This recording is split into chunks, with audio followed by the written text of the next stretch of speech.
Halo, halo, apa kabar Anda semua? Semoga selalu dalam keadaan sehat walafiat, tetap semangat. Kembali berjumpa dengan saya, Heru Subono Arif dari Forum News Network. Jangan lupa sebelum saya ajak Anda untuk berbincang tentang topik kali ini, untuk subscribe yang belum subscribe dan juga bunyikan lonceng notifikasi dan like dan share ya untuk mendukung terus channel ini. Karena channel ini memang banyak sekali gangguannya ya. Please bantuan Anda tetap kami harapkan untuk mensupport semua channel-channel dari Forum News Network. Ada tanda-tanda yang sangat kuat Wakil Presiden Ma'ruf Amin itu mulai bersimpang jalan dengan Presiden Jokowi. Ya kita sebut bolehlah dengan pecah kongsi gitu ya.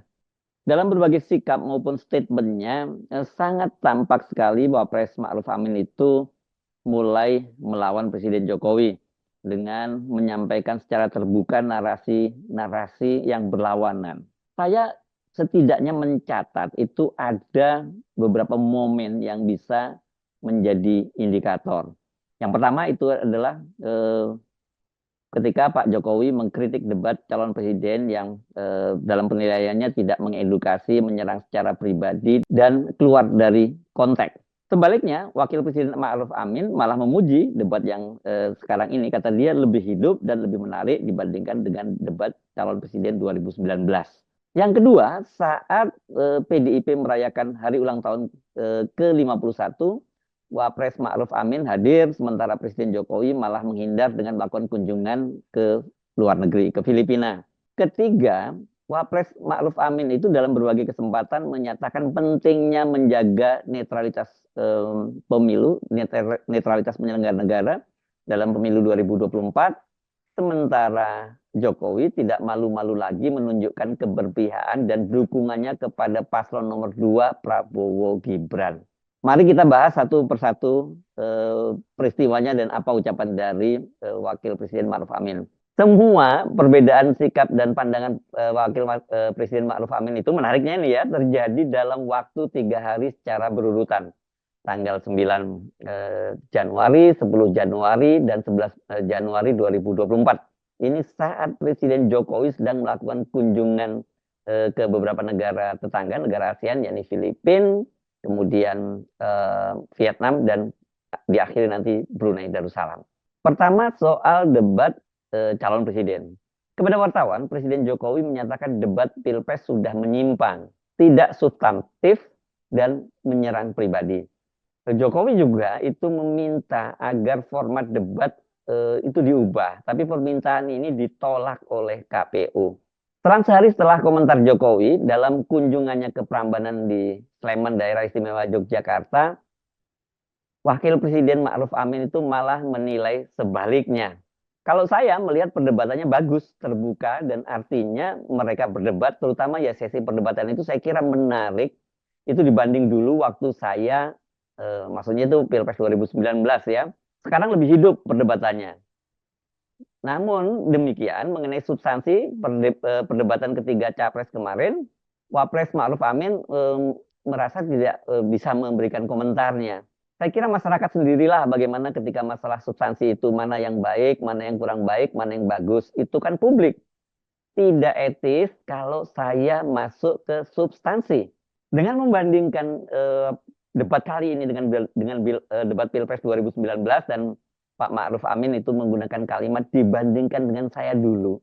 Secara tidak langsung ini kan Pak Ma'ruf Amin menyatakan bahwa debat sekarang itu justru lebih baik dibandingkan debat yang juga diikuti oleh Pak Jokowi. Karena pada waktu itu kan Pak Ma'ruf Amin, kalau saya itu maksudnya Pak Ma'ruf Amin waktu itu kan berpasangan dengan Pak Jokowi, dan pada waktu itu pasangan lawannya adalah pasangan Capres dan Cawapres, lawannya adalah Prabowo Subianto dan Sandiaga Uno. Jadi sekarang ini kata dia lebih bagus dibandingkan dengan waktu Pak Jokowi berdebat dengan Pak Prabowo. Jadi walaupun tidak menyatakan dengan kalimat langsung, itulah penilaiannya dari Ma'ruf Amin yang menyindir Pak Jokowi. Nah, selain punya penilaian yang berbeda, Ma'ruf Amin juga bersikap sangat diametral dengan Jokowi ini dalam soal penilaian terhadap substansi debat. Ma'ruf Amin tidak mau masuk ke wilayah itu karena kata dia ini wilayah etis. Ini yang soal etis ini yang tidak dimiliki oleh Jokowi, karena Jokowi kan langsung menilai tidak substansif dan kemudian lebih menyerang pribadi di luar konteks, dan bahkan dia mengusulkan agar format debatnya itu diubah oleh KPU. Nah, pernyataan dari Jokowi, penilaian Jokowi terhadap debat itulah kemudian membuat heboh, karena ini betul-betul menunjukkan bahwa Jokowi sudah mulai tidak malu-malu lagi menunjukkan campur tangannya. Dan tentu dengan memberikan penilaian terhadap debat itu, orang tidak lain akan memberikan semacam penilaian bahwa wah, Jokowi rupanya mau melindungi Prabowo maupun Gibran, karena dalam 2 kali debat itu terlihat Prabowo itu betul-betul babak belur di debat, tidak berkutik, berhadapan dengan Anies dan Ganjar Pranowo. Sementara Gibran kendati waktu itu kelihatannya dia dominan berhadapan dengan Caimin dan Mahfud MD, tapi belakangan kemudian dia kan dibully oleh netizen karena banyak sekali pernyataan-pernyataan dia yang disampaikan itu ternyata tidak benar, bahkan ada yang menyatakan itu bohong. Selain itu kan, selain cawe-cawe tadi, jelas pernyataan Jokowi ini, penilaian Jokowi terhadap debat itu ya apa ya, ini kan menimbulkan semacam konflik of interest, karena anaknya Gibran Rakabuming itu kan ikut kontestasi menjadi calon wakil presiden dari Prabowo Subianto. Poin yang kedua, ini soal kehadiran dari Ma'ruf Amin pada HUT ke-51 PDIP. Sementara Jokowi menghindar ke Filipina dan sama sekali tidak memberi ucapan selamat ataupun mengirim bunga. Peristiwa itu terjadi tanggal 10 Januari saat Jokowi sedang berada di Filipina tadi, dan kemudian Ma'ruf Amin itu hadir, dan dalam sambutannya Ibu Megawati itu menyindir Jokowi dengan mengucapkan terima kasih kepada Wapres Ma'ruf Amin yang bersedia hadir. Yang terhormat Wakil Presiden Republik Indonesia, Bapak Profesor Dr. Kiai Haji Ma'ruf Amin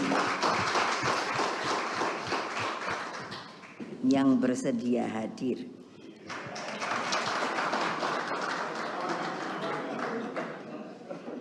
Selain hadir, Ma'ruf Amin itu juga memuji kepemimpinan Megawati di PDIP.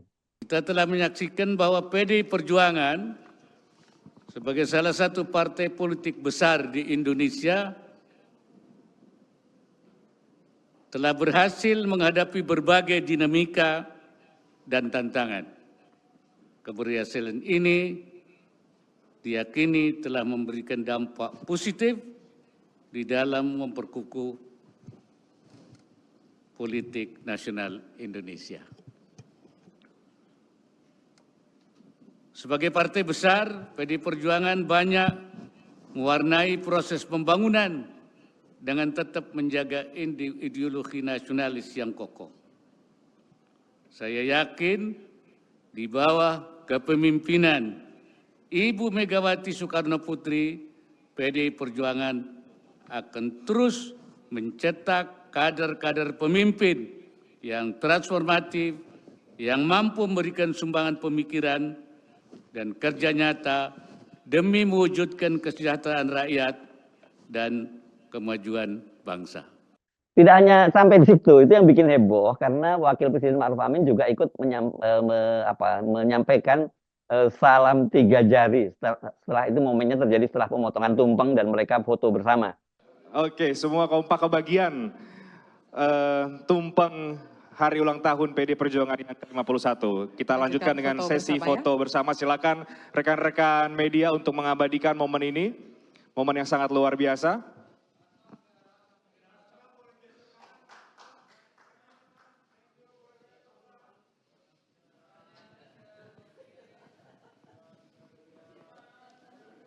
Ya, tentu sambil menunjukkan simbol angka 3 ya. Angka yang kita yakini akan menjadi angka kemenangan. Yes. Kemenangan pemilu 2024. Ya, pemilu baik Pileg dan juga Pilpres bagi Pak Ganjar dan juga Prof. Mahfud. Nah, yang ketiga, ini perbedaan antara Pak Jokowi dengan Pak Ma'ruf Amin ini terjadi pada tanggal 11 Januari 2024. Wakil Presiden Ma'ruf Amin itu menerima sejumlah tokoh yang tergabung dalam gerakan Nurani Bangsa. Hadir dalam pertemuan tersebut Nyonya Sinta Nuriyah, istri almarhum Presiden Gus Dur, mantan Menteri Agama Quraish Shihab, mantan Menteri Agama Lukman Hakim Saifuddin, filsuf dan astronomer Carlina Rohima Supeli, diplomat Makarim Wibisono, Romo Ignatius Kardinal Suharyo, pendeta Gomar Gultom, dan di situ hadir juga putra dari Gus Dur, yakni Alisa Wahid. Sebagaimana dikatakan oleh Alisa Wahid, mereka berbicara dan sepakat pentingnya netralitas penyelenggara negara dan proses transisi kepemimpinan melalui Pilpres 2024. Tadi kami mendiskusikan banyak sekali hal, termasuk transisi kepemimpinan pada tahun 2024 ini, bagaimana menjaga agar seluruh penyelenggara negara ini bisa tetap pada netralitasnya. Tadi Bapak Wapres menekankan hal ini sebagai bentuk amanah. Dan beliau tadi menyampaikan senang sekali karena para tokoh bangsa masih mau untuk memikirkan dan ikut mengawal perjalanan bangsa ini, dan bahkan meminta kami untuk terus menyampaikan harapan-harapan tersebut kepada seluruh penyelenggara negara dan seluruh pihak-pihak supaya tetap setia pada perjalanan hidup yang panjang ini, bukan hanya pada Pilpres saja atau pada satu penggal kehidupan saja, tapi bahwa ini perjalanan panjang gitu, dan harus mewariskan sesuatu yang lebih baik kepada anak cucu. Begitu tadi yang disampaikan oleh Wapres. Jadi ini yang tadi kami laksanakan bersama beliau. Kami merasa berbesar hati dengan apa yang beliau sampaikan, komitmen beliau untuk ikut menjaga bangsa bersama para tokoh bangsa yang lain. Soal pentingnya Pilpres 2024 ini juga disinggung oleh Wapres pada pidato HUT PDIP ke-51. Wapres mengingatkan seorang pemimpin yang amanah itu lahir dari pemilu yang berkualitas. Hadirin sekalian, tahun 2024 menandai titik penting di dalam perjalanan demokrasi Indonesia. Dalam hal ini, peran partai politik menjadi sangat krusial.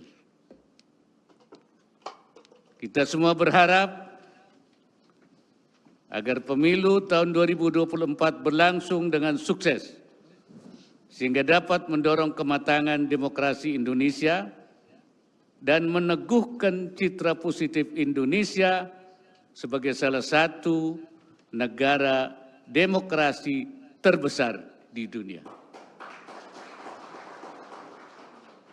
Ini dapat kita capai bila perhelatan akbar ini diselenggarakan dengan cara yang demokratis. Rakyat Indonesia berhak mendapatkan gagasan-gagasan kebangsaan dan program kemajuan bangsa di tengah-tengah tantangan dunia yang tidak mudah saat ini. Pemilu tahun 2024 akan menjadi tonggak penting yang akan mengantarkan kita pada Indonesia Emas 2045. Untuk itu, pemimpin nasional yang terpilih harus negarawan yang mengerti persoalan kebangsaan, visioner, dan mampu memimpin seluruh komponen bangsa agar Indonesia menjadi negara yang maju, sejahtera, dan disegani dunia. Kalau tadi Wapres menyinggung soal pemilu yang berkualitas, ya tidak ada lain, ya harus Presiden Jokowi tidak boleh cawe-cawe. Dari 3 sikap dan pernyataan Wakil Presiden Ma'ruf Amin selama 3 hari berturut-turut, dan itu disampaikan saat Jokowi berada di luar negeri, saya kira ya nggak berlebihan kalau kemudian kita menilai bahwa keduanya itu sudah bersimpang jalan. Dan Ma'ruf Amin secara tegas menunjukkan perbedaan yang signifikan dia dengan Jokowi dalam menyikapi Pilpres 2024. Kehadiran Wakil Presiden Ma'ruf Amin dan sejumlah menteri pada hari ulang tahun ke-51 PDIP, apalagi seperti dikatakan oleh Megawati bahwa para menteri itu minta diundang, sesungguhnya menunjukkan kepada kita bahwa Jokowi itu sudah mulai ditinggalkan oleh Wakil Presiden Ma'ruf Amin dan para menterinya.